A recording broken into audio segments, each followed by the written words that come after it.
Hello, welcome to the Professional Investment Podcast. I'm Charlotte Moore, award-winning journalist and co-founder of Moore Squared Communications. Each episode, I welcome a guest to the show to share their news story of the week. And I'm delighted to welcome Adam Gillett, Head of Sustainable Investment at Railpen, to the show. Welcome, Adam. Hi, Charlotte. Happy to be here. Lovely to have you on the show. Do tell us, what is your news story of the week? My news story of the week this week is the Responsible Investor Nature and Investor Survey, results of which were released on the 12th of June. Yeah, I had a little look at that survey and there's lots of really interesting information in there. I think it runs to about 25 different pages. So obviously we don't have time to run through all of that with our listeners. Could you tell me what are the top three things that stood out for you of that survey?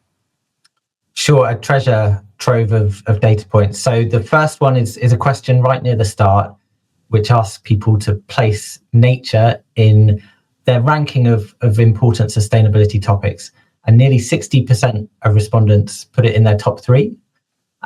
Obviously, there's some self-selection bias in people who fill out the survey of this kind of sort, but it's difficult to get onto that podium. But nature made it for 60% of people. So that was really interesting to me. The second is that a few questions broke down the answers by regions and investor type and size. And there's actually quite a bit of alignment between regions and sizes and different types. And in a world where there's often a fair amount of divergence at the moment, that was really nice to see. And then the third point was actually the last question of the survey, which asks, can investors make a difference, have an impact on biodiversity and nature loss? And happily, 90% or so said yes. So a positive moment and a note to end the survey on, I thought. Yeah, I mean, I do think all of those observations are really interesting. I was also struck, like you, by the fact that the similarity in responses between the US and Europe, which if you listen to the news and hear about the polarization, is not something you would expect. Maybe that's to do with self-selection, as you mentioned. But let's take your last point first, so to speak. When we're talking about impact, can you talk to us about how Railpen approaches impact? What do you mean by impact, and how does that wrap stewardship into the equation? Well, I can certainly try and give credit, as always, throughout this to some wonderful colleagues who do an awful lot of work with me at Railpen in our sustainable ownership team. And the first thing on something like impact or making a difference is you really have to know what you're trying to make a difference about, and then be very specific about how can I best mobilize my resources, my skills, any endowments that I have as an organization to really target that difference, that impact, as kind of efficiently and as effectively as possible. And that will look really differently across the piece. But for us, as I'm sure it's for lots of people, there's a lot of stewardship and engagement at the heart of that. We would say we often take an engagement-led approach or a stewardship-led approach, and people will hear those words an awful lot. But if I take a few examples, so we could be looking at, say, an individual company that we're owning and investing in, trying to understand a material sustainability risk that they're running. How well managed and mitigated is that risk? Can we make a difference to how well that's doing? Where can we mobilize our skills to engage with that company, maybe to share some best practices or observations we see elsewhere, so that we can really gain confidence that risk is on top of? And maybe that then gets reflected through into their value and results through time. And actually also the same applies to a sustainability opportunity. Maybe they're not taking full advantage of it. How can we help them unlock that? It can translate up to sector level type of work. I mean, top of my mind at the moment is some work on asset retirement obligations. Maybe that's a little bit of company specific engagement, but that might require a more policy-led front. And can we engage with, at the right time and an opportune moment, a group like FASB in the US as they're setting their agenda and work plan for the coming years? Or it could just be something much, much broader. So a topic that kind of underpins everything that we do. And one of our kind of thematic focuses, if you like, is sustainable financial markets, making sure we have strong investor rights, shareholder protections. So when I said we do a lot of engagement-led work, in order to do that, you need strong investor rights, shareholder protection. So you need to work really hard to ensure that foundation is there in order to execute anything else in your program. So we work pretty hard at that last point as well. You talked about thematics there, because the reality of doing stewardship is that you can't do everything, even if you are a large pension scheme. And even if we glued all the pension schemes together, they couldn't do everything. So how do you prioritize what your stewardship and your impact targets are going to be, your challenges? How do you go through that process, and how do you review that? Well, with difficulty is the glib answer, but the reality is, so we have a set of thematic focus areas and priority areas, which try to look across our full portfolio, our full exposure to systemic risks as well. And that's a complement to some of the bottom-up work that we do on individual assets, companies, pieces of infrastructure, and so forth. Hopefully they line up well, but we need to have both parts. We set a series of thematic priorities in around 2020, 2021, actually before I was at Railpen. And those four, just off the top of mind for listeners, is one around climate and nature, one around responsible technology, a third on worth of the workforce, and the fourth on sustainable financial markets, as I just mentioned. We're actually reviewing those themes right now at the moment. It's good to update them and review them and refresh them every so often. The right amount of time we think is about now. And so we go through a few different stages of that process. We start by listing out a whole host of sustainability themes we could focus on and putting them through what we call our materiality matrix. So how important are they financially material to our specific portfolio? What about our member views? What about our trustee priorities? Are there areas where we might be able to make a difference, and areas that are just intractable, or we just don't have the right skill set or history or expertise as Railpen to do it? And we mush all of those different bits together, throw in a whole deal of research and an evidence base, which is really important to our work, and then come out with a set of manageable number of themes to focus on, as you say, because we can't do it all. And we think in order to be effective, you have to prioritize pretty ruthlessly. And so that's what we try and do. And yeah, it's absolutely fresh with going through that process as we speak. And so once you've gone through that process again, and you've come up with your new themes and the areas you're going to focus on, how do you then integrate that into all of the different asset classes? Because you've got a whole portfolio. I don't know off the top of my head exactly what you invest in, but you could be invested anything from UK gilts, which all the way down to venture capital. Probably unlikely that you're invested in venture capital, but there's a very broad range of assets, and there are very different ways of integrating stewardship into each of those asset classes. How do you approach that? It's true. We're invested across the full spectrum. We do have actually some venture capital in there as well, all the way through to UK gilts, as you say. So we try and tailor those thematic priorities, those individual areas of focus, to the specific asset class, often to the specific asset or deal we might be underwriting or looking at within focus. And also, really importantly, how we go about implementing that. So we manage the majority of our assets in-house at Railpen, but we do outsource around a third of the assets or so. And so within our credit portfolio, for example, that's all run through external managers. So our real key stewardship and engagement point there is with those external third-party asset managers. How are they managing these kind of risks and opportunities? How do their thematic priorities line up against ours? Are there things that we can learn from each other in areas in terms of where their research is greater or in more depth, and we can borrow that across, and vice versa? And also they can cover things that we can't, and vice versa. So that implementation method is really important. And in private markets, for example, we do a blend of fund investments as well as co-investments. So it's all about tailoring to the specific situation.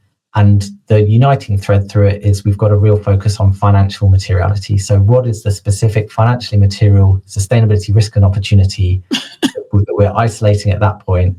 And how can we best try and manage that, improve that, take advantage of those opportunities through time? For something like our active equities, which we manage in-house directly, that is an enormous amount that we can do through engagement, through voting season, which is just coming to an end as a particular highlight within that. And so that lends itself really well to the bottom-up stewardship. We also have a big quantitative strategy that we manage in-house. That's much harder to do name by name or holding by holding integration and stewardship. And so that lends itself to more of a sector-wide or thematic or market-wide type of approach. And so there's there's nuance in each of those areas. The point that for us is maybe different to some is that we've got that blend of different implementation routes. And so that gives you different skills and tools to use at those different points. Yeah, that's interesting. And one of the things that you pulled out of interest was, I think it was the final one, that the most investors thought that they could make a difference, they could make an impact. So where do we stand? And I believe that's true, but I also believe that it's impossible for the financial sector to do it all, for asset managers to do it all. We're not going to be able to make all of the positive change that's needed to manage the climate crisis without policymakers also helping out. So that, in a way, might feel like, if you say, well, I can't do it, it's got to come from governments, it's got to come from policymakers, maybe I shouldn't bother to do anything at all, could be one conclusion from that. But if you look at it another way, you can think, well, I can't do it all, policymakers need to help out. That's my opportunity to start influencing policymakers. So we've talked about stewardship, and you've alluded to this, but can we talk a bit more about, it's called systemic stewardship sometimes, about actually using your stewardship ability to engage with governments and to affect their decisions. And I think you're in a rather unique position in Railpen, because obviously all of your members are in the UK. You, like many other pension schemes, you're a heavy owner of gilts. And obviously, because you're Railpen, you have that connection directly sort of to the state. Can you talk about how you think about that systemic stewardship process and what change you think that Railpen can bring about in terms of policy change? Yes, so I'm agreeing with you vociferously here. So yes, absolutely, we need policy and regulator action. And yes, we as investors, as asset owners, as other participants in the investment chain have huge agency in that. So point one, we could directly, as Railpen, go and engage with regulators in the UK and elsewhere. And we do that. And that could be through responses to consultations, calls for evidence, proactive meetings, and so forth. So that's absolutely something we can do. We can also do it through our membership engagements, so membership organisations, and trade bodies. So think like PLSA, UK Civ, PRI, and others. And that can be a really powerful way to convene and kind of leverage a broader base of investors to communicate more strongly through that. So absolutely, we've got agency in that, and absolutely we should be doing that, and we are. But I think there's lots of other things that we can do. And if you think about taking that to your other leverage points and your other intervention points, then that's fills, a load more possibilities around policy engagement. So we were talking about investee companies that we're engaged in. And so we can talk to them about their policy engagement and advocacy, both the stuff that they do directly and through their trade associations. That's hugely important. We know how much time and energy and money companies are spending on policy engagement and advocacy on climate, on nature, and other topics. So how are they doing that? Is it science-backed? Is it evidence-based? Is it in line with their stated strategies and goals? When they say we want to get here and there's a big policy dependency, are they working hard to rectify and address that policy dependency, or just leaving it hanging on the side there? So we can do that. We can do it with the people that we work with on a consultancy basis, on third-party researchers, on events, anything like that. Wherever we've got a touch point and an influence point, we can use that to raise a topic as critically important as policy advocacy. So we try really hard to do that. And hopefully we live that through to its fullest, but that's something that we pay a lot of attention to and try and do further. And again, I mentioned our credit is through external managers. And so again, we've got that influence point there with the asset management community. And actually Net Zero Asset Owners Alliance wrote a really good paper around that a while ago in terms of setting up and aligning expectations with asset owners, asset managers. That dynamic's really important. So you raised, sorry. Yeah, sorry. Number one, definitely do an awful lot. I'm really passionate about this, so I've got a couple more points if I can cheat to get them in. So number two is, what are your trump cards in that conversation? So as an asset owner, what are the particular endowments that I have that give me credibility and legitimacy at that policy table? Well, actually, I'm really well lined up, alignment of interests with most governments and policymakers and regulators, because I care about long-term economic prosperity. I care about financial stability, as do those governments and policymakers. Our success as an organisation hinges on that. And so we should turn up to those tables and be really well aligned and be able to then put in our views and our expertise as a day-to-day implementer, an asset owner, an investor in, say, the UK and economy and elsewhere, that brings that together. And that's something that a lot of other people can't genuinely do if they're representing a single issue, a single industry, and so forth. So that's the second one. The third one I should just say is look at the groups that have done policy engagement and advocacy so well for decades, really, really effectively, poured lots of time and money and effort into it proactively. What can we learn from them?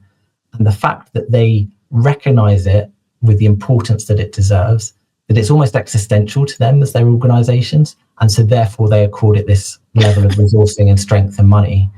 And if you think about our purpose as an organization, which is to secure our members' futures, lots of other asset owners, put simply, climate, nature loss, inequality, those systemic risks threaten our ability as an organization to deliver on our purpose. So this work is so important to do, and therefore you need to put it up on that level, put up the resourcing, put up the expertise, put up the time in order to be able to try and do it. So that's my hobby horse fully rolled out of the stable and galloping off.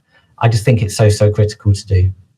Well, I'm delighted to have people on here that have hobby horses and that have strong views and passion. It's always fantastic to see, because we think about pensions and investments are so dry and technical, but we do forget that it is life-changing. We are trying to create happy, adequate retirements for millions of citizens of the UK. And part of that, as you put so well there, is ensuring that the planet isn't burnt to a crisp by the time that they retire.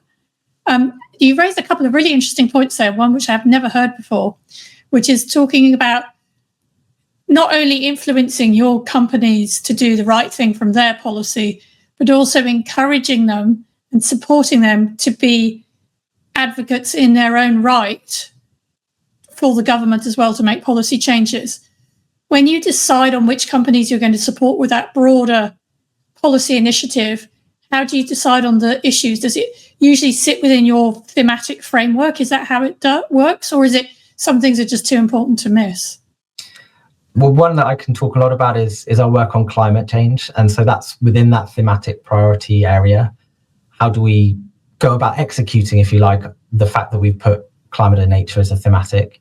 And absolutely, climate policy and advocacy lies as a theme through that. So our own advocacy efforts, joining up to a wonderful group like the Aldersgate Group in terms of another body that we can leverage our work through. But then looking through to investee companies, those that are really policy dependent. So they're running a lot of policy risk, whether that's through transition risk or physical risk. And how is that being managed and mitigated, either through their actions or others. But also those where we think that there is policy advocacy going on that's misaligned with science, that's misaligned with our long-term economic interests, which are a transition to a net zero and resilient future. How can we engage with them to understand why they're doing that, how they're doing it, and how they're disclosing that as well to investors, because that represents a material risk, that potential misalignment. And so there's some really, really good resources to it. The North Star that we follow is what's called the Global Standard on Responsible Climate Lobbying. There's a freshly launched website, which I didn't write, by the way. The credit goes to other people, climate-lobbying.com, with all the resources there.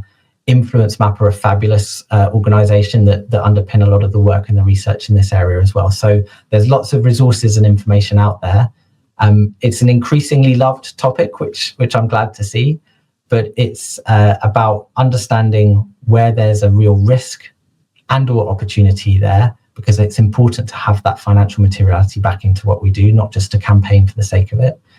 And then working at isolating those risks and opportunities, understanding them, how can we best engage with them, how can we best encourage better practice through time. And so that's the approach that we take on a subject like climate that I do a lot of myself. Same kind of principles apply to lots of our other themes where we can intervene. And yeah, it's really hard work, but I just think it's so important. So we've got to keep at it. Yeah, it's very resource intensive and it's quite complex. And it's even like logistically and operationally complex, just trying to keep track of everything that's going on. One of the things you raised there is basically working with companies and trying to influence them and get them to sort of be greater policy advocates. Now, it might sound like this conversation has gone off into a sort of a values-based, policy-led discussion, And we are, after all, the professional investment podcast. So I think it's important for us to underline how all of that actually influences how you invest and what you do. So talk us a bit more through that. Talk us maybe through the process in terms of on the active side, or maybe even the less active side, the passive side, how your engagement process might lead you to difficult decisions, whether that's disinvesting or something like that, because you don't want to be seen to just talking for the sake of talking and talking for the sake of value. It is all about risk at the end of the day, which you've made several times. It's about managing these material financial risks and making sure your scheme members are going to be able to retire well. So how do you kind of like make sure you don't get too carried away with sort of a campaigning mentality and bring it back to the investment process and making sure that you follow through? It's really important. So we've got a shared investment belief, the trustee and Railpen as their primary agent, which spells out that it's financially material sustainability issues. That's grounded in fiduciary duty. That gives us our mandate. That gives us the impetus. When we're thinking about those big thematic priorities, or we're looking at an individual investment, we're trying to take it back to what's the research and evidence base behind what we're doing. And that's just a critical underpinning, because if you don't have that, then you can potentially go off the rails, to use a railways metaphor, which we occasionally do around here. And so that's a really important backing for what we do, particularly underpinning the kind of systemic theme or kind of large scale engagement work. But then specific to an individual company, you're trying to think, well, what's a genuine material risk or opportunity that they're running? That can often be a big policy dependency in a subject like climate or nature, where we all know that that's going to influence how things go forwards. But it might not be policy related. It might be to a specific point of operations. It might be how their governance and structures that just exposes them to different risks as you go through things. And so the point of the engagement is not to have a nice conversation, not to do something for the sake of it, but we set specific engagement objectives so that we know what we're trying to achieve and over what time periods. We can track those through time as well to see if we're making progress and the reasons why we might not do. And also we can look to other measures. We've got a whole toolkit of sustainability and stewardship tools to use. AGM season feels like it's drawing to a close, but that's an area of lots of concentration where you can do an awful lot of activity to hopefully help accelerate progress on key issues. Just one of our processes to highlight, which I think is interesting, is something that we call governance and conduct zero weight. And so that's something that we do particularly on our quantitative portfolio. And so we're looking across that portfolio, which is really hard to look across everything, but we screen down to a certain number of what we think are particularly egregious governance or conduct practices and standards. Come to that shortlist, engage with each of those companies, or at least try to engage with each of those companies. If you can't get an engagement, that's a signal and a risk in of itself, and see how well those risks are being measured and monitored and mitigated. And at the end of that process, we'll come up with a short list of those where we just don't think that being exposed to those risks is worth it, is well rewarded. And we'll put them there. We'll put others on a watch list where we think, some investments okay, but we need to pay close attention. And we revisit each year. So potentially companies can get excluded from our universe, but then get readmitted if they make improvements and we see the progress that needs to happen. So I think it's a case of trying to do this work specific to the individual risks. Something like that process is really resource intensive again and hard work. And so again, you just have to prioritize and focus down and say, I can do this much, I can't do everything, but let me do this stuff really, really well, and tie it back to that investment case. Am I getting well rewarded for this risk, or am I not? Is there an opportunity here that I can take advantage of, or not really? One of the optimistic threads that runs throughout the sustainability work for me is that it's really hard. Sometimes the data is complicated, it's suffused with values, all of these kind of things, lots of voices around.